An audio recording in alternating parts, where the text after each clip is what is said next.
చేస్తున్నటువంటిది మన మంత్రివర్యులు 3 సార్లు శాసనసభ్యుడిగా ప్రతిపక్షంలో తన పదునైనటువంటి గళంతో నాటి అధికార పక్షాన్ని ఇరుకునబెట్టినటువంటి వ్యక్తిగా సౌమ్యుడు స్నేహశీలి శ్రీ వీరాంజనేయ స్వామి గారిని మాట్లాడాల్సిందిగా కోరుతా ఉన్నాను. జై తెలుగుదేశం. ముందుగా మహానాడుకు విచ్చేసినటువంటి తెలుగుదేశం పార్టీ కుటుంబ సభ్యులందరికీ శుభాకాంక్షలు తెలియజేసుకుంటూ వేదిక మీద ఉన్న పెద్దలు ఉమ్మడి రాష్ట్రంలో 2 పర్యాయాలు ముఖ్యమంత్రిగా మనందరికీ మార్గదర్శిగా ఈరోజు నవ్యాంధ్ర నిర్మాతగా అమరావతి సృష్టికర్తగా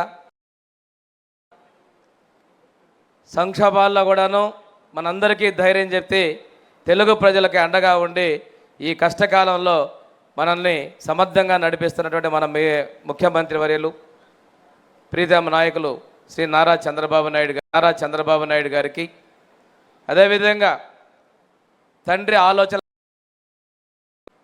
ఆలోచనలకు అనుగుణంగా తాత ఆశయాల్ని పుణికిపుచ్చుకొని యువగళం పేరుతో యావత్ రాష్ట్రం చుట్టి మండల స్థాయిలో గ్రామ స్థాయిలో ఏ కార్యకర్త ఎలాంటి వాడని చెప్పి కార్యకర్తల నాటి తెలుసుకొని ఈరోజు తెలుగుదేశం పార్టీ జెండాని రెపరెపలాడిస్తూ ముందుకు తీసుకెళ్తున్నటువంటి మన యువ నాయకులు యువగళ సారథి తెలుగుదేశం పార్టీ జాతీయ వర్కింగ్ ప్రెసిడెంట్ మన విద్యాశాఖ మంత్రులు శ్రీ నారా లోకేష్ గారికి, అదేవిధంగా రాష్ట్ర తెలుగుదేశం పార్టీ అధ్యక్షులు సోదరులు పల్లా శ్రీనివాస్ గారికి, వేదిక మీద ఉన్నటువంటి పొలిట్ బ్యూరో సభ్యులకు, ఇక్కడికి విచ్చేసినటువంటి తెలుగుదేశం పార్టీ నాయకులకు, కార్యకర్తలకు, అదేవిధంగా అన్ని ప్రాంతాల్లో ఉన్నటువంటి తెలుగుదేశం కుటుంబ సభ్యులకు నేను నమస్కారాలు తెలియజేస్తా ఉన్నా. అన్న స్వర్గీయ మాజీ ముఖ్యమంత్రి వర్యులు, తెలుగుదేశం పార్టీ వ్యవస్థాపకులు, విశ్వవిఖ్యాత నట సార్వభౌమ పద్మశ్రీ డాక్టర్ ఎన్టీ రామారావు గారికి నివాళులర్పించేటువంటి ఈ అవకాశం కలగడం నా గౌరవంగా అదృష్టంగా భావిస్తున్నాను. ఈ అవకాశం కలిగించినటువంటి మన నాయకులు చంద్రబాబు నాయుడు గారికి నేను ప్రత్యేకంగా ధన్యవాదాలు తెలియజేస్తున్నాను. సాధారణ రైతు కుటుంబంలో జన్మించి నీతికి నిజాయితీకి నిలువెత్తు నిదర్శనంగా పట్టుదల, కృషి, సంకల్పాన్ని ఆయుధాలుగా మలుచుకొని సినీ రంగంలో ప్రవేశించి మకుటం లేని మహారాజుగా వెలుగొందినటువంటి వ్యక్తి మా నాన్న ఎన్టీఆర్ గారు. సినీ రంగంలో ప్రవేశించిన తొలినాళ్లలోనే వరుసగా 3 చిత్రాలు శతాబ్ది ఉత్సవాలు 100 రోజులు పూర్తి చేసుకోవడం వారి యొక్క నైపుణ్య నిదర్శనం. వారికి అవార్డు ఇచ్చే ప్రతి సందర్భంలో మన పూర్వ రాష్ట్రపతి సర్వేపల్లి రాధాకృష్ణ గారు ఉన్నారు. భగవద్గీత చదువుతుంటే కృష్ణుడంటే ఎన్టీఆర్ మీరే నా కళ్ళల్లో కనిపించారని ఆనాటి రాష్ట్రపతి మన అన్న ఎన్టీ గారిని అన్నారంటే ప్రజల ఆ పాత్రకి వారు ఎంత వన్నె తెస్తున్నారో ఆ విధంగా చేయాలి. వారి అకుంఠిత దీక్ష చేస్తున్నారు. ఆ విధంగా చేయాలి. వారి అకుంఠిత దీక్ష ఏదో మనం ఒక్కసారి మన్నం చేసుకోవాల్సిన అవసరం ఉందని కూడా సందర్భంగా తెలియజేస్తున్నాం. సినీ రంగంలో రైతు కూలీగా, కార్మికుడిగా, కర్షకుడిగా ఉండి సినీ రంగంలో ఈ ఆంధ్ర ప్రజలు తనని ఆదరించినందుకు వారి రుణం తీర్చుకోవాలని చెప్పేసి తెలుగుదేశం పార్టీని స్థాపించారు.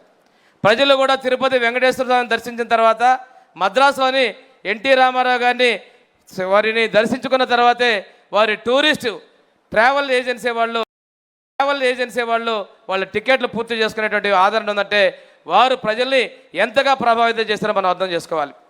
సినీ రంగంలో ఉన్నటువంటి కష్టాలని స్వయాన తను చూసినటువంటి కష్టాలకి వారు చరమగీతం పాడేందుకు తెలుగుదేశం పార్టీ జెండా పెట్టి ఆ ఎజెండాని పెట్టి పార్టీ పెట్టిన ఈరోజు కూడా భారతదేశంలో మనకి ₹2 కిలో బియ్యం పథకం జరుగుతుంటే 43 ఏళ్ల నాడే ఆయన ఆహార భద్రత మీద ఆలోచించి 2 రూపాయల కిలో బియ్యం పథకం ప్రవేశపెట్టారంటే అది అది వారి యొక్క దీర్ఘ దృష్టికి నిదర్శనం తెలియజేస్తున్నాను. అంతేకాకుండా ఆ రోజు ఒంటి నిండా బట్టలు కట్టుకోవాలని చెప్పి జనతా వస్త్రాలను ఇవ్వటం, దాంతోపాటుగా భారతదేశంలో మొట్టమొదటిసారిగా పక్కా ఇళ్ల పథకాన్ని మన రాష్ట్రంలో ప్రవేశపెట్టడం కూడా వారి పేదల పట్ల వాళ్ళకు ఉన్నటువంటి చిత్తశుద్ధిని తెలియజేస్తూ ఉంది. దీంతోపాటు సామాజిక సేవ కూడా సినీ రంగంలో ఉన్నప్పుడు, రాయలసీమలో ఉన్నటువంటి క్షామపీడిత ప్రాంతాలప్పుడు కానీ, దివిసీమ ఉప్పినప్పుడు కానీ స్వయంగా జోలెపట్టి చందాలు సేకరించి సామాజిక సేవలో పాల్గొన్నారంటే వారికి ముందు నుంచే సామాజిక దృక్పథం దానికి ఇది ఒక పెద్ద నిదర్శనం కూడా తెలియజేస్తున్నాం.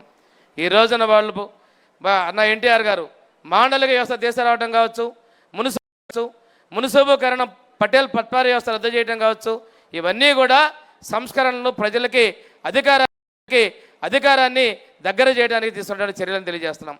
ఈరోజు అన్నగారు పెట్టిన పార్టీ కొద్ది మందికే కాదు, అధికారం అనేది సామాన్య ప్రజలకు కూడా అవకాశం ఉందని చెప్పేసి తటస్థులకి, యువతకి, చదువుకున్నటువంటి వాళ్ళకి అధికారపీఠ మీద కూర్చోబెట్టినటువంటి ఆ సంస్కరణవాది అన్న ఎన్టీఆర్ గారిని కూడా మనం తెలుసుకోవాలి. ఈ రోజున మనం చూస్తుంటే తెలుగువారి ప్రజల యొక్క ఆత్మ గౌరవాన్ని ప్రపంచ నలుమూలలా చాటి చెప్తే మన చంద్రబాబు నాయుడు గారు తెలుగు ప్రజల్లో ఆత్మవిశ్వాసాన్ని నింపి తెలుగు ప్రజలు ప్రపంచ నలుమూలలా ఉండేలా చేశారు. మొన్న గత ప్రభుత్వంలో ఏ తప్పు చేయని మన నాయకుడిని ఆ రోజున నిర్బంధిస్తే ప్రపంచ నలుమూలల తెలుగు ప్రజలు ఒక్కసారి ఉప్పొంగే విధంగా చేసి ఇది తప్పు అని ఎలుగెత్తి చాటారంటే అది అన్న ఎన్టీఆర్ గారు నింపినటువంటి ఆత్మగౌరవం, చంద్రన్న గారు నింపినటువంటి ఆత్మవిశ్వాసం కలబలిపి ఇది జరిగిందంటానికి తెలుగుదేశం పార్టీ తెలుగు ప్రజల్లో ఎంతటి ఆత్మవిశ్వాసాన్ని నింపిందో మనం తెలియాలి. ఈరోజు వస్తున్నారు, వాళ్ళ చరిత్ర లేదు. అన్న ఎన్టీఆర్ గారు పుట్టుకనేది కారణ జన్మడు, వాళ్ళు పుట్టినటువంటిది ఈరోజు తెలుగుదేశం పార్టీ. 44 సంవత్సరాలైంది. కార్యకర్తల్లో చెరగని ఉత్సాహం, నాయకుల్లో కొత్తదనం.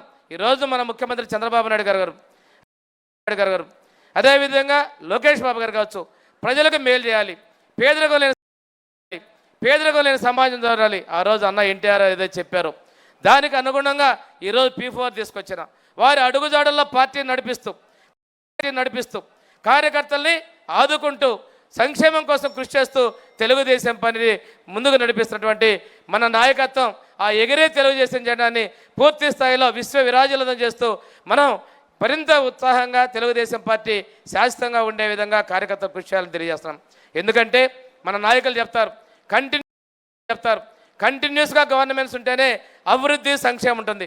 మన ప్రతిపక్షంలో ఉంటే మన నాయకుడి దగ్గర నుంచి కార్యకర్త వరకు ప్రతి ఒక్కళ్ళం కష్టాల బలయం, ముందుకెళ్ళిన అభివృద్ధి కుంటుపడింది. ఇవన్నీ మళ్ళీ ఈ రాష్ట్రం మన నాయకుడు అన్న ఎన్టీఆర్ ఏదైతే కళ్ళగన్నారో ఆ విధంగా మన రాష్ట్ర అభివృద్ధి కావాలంటే శాశ్వతంగా తెలుగుదేశం అధికారంలో ఉండాల్సిన అవసరం తెలియజేసుకుంటూ ఇంత గొప్ప అవకాశం ఇచ్చినటువంటి మన నాయకుడు చంద్రబాబు ధన్యవాదాలు తెలియజేసుకుంటూ అన్న ఎన్టీఆర్ గారికి నేను ఈ సభాముఖంగా నివాళులు అర్పిస్తూ సెలవు తీసుకుంటున్నా. జై తెలుగుదేశం, జోహార్ అన్న ఎన్టీఆర్, వర్ధిల్లాలి నారా చంద్రబాబు నాయకత్వం, వర్ధిల్లాలి నారా లోకేష్ బాబు నాయకత్వం.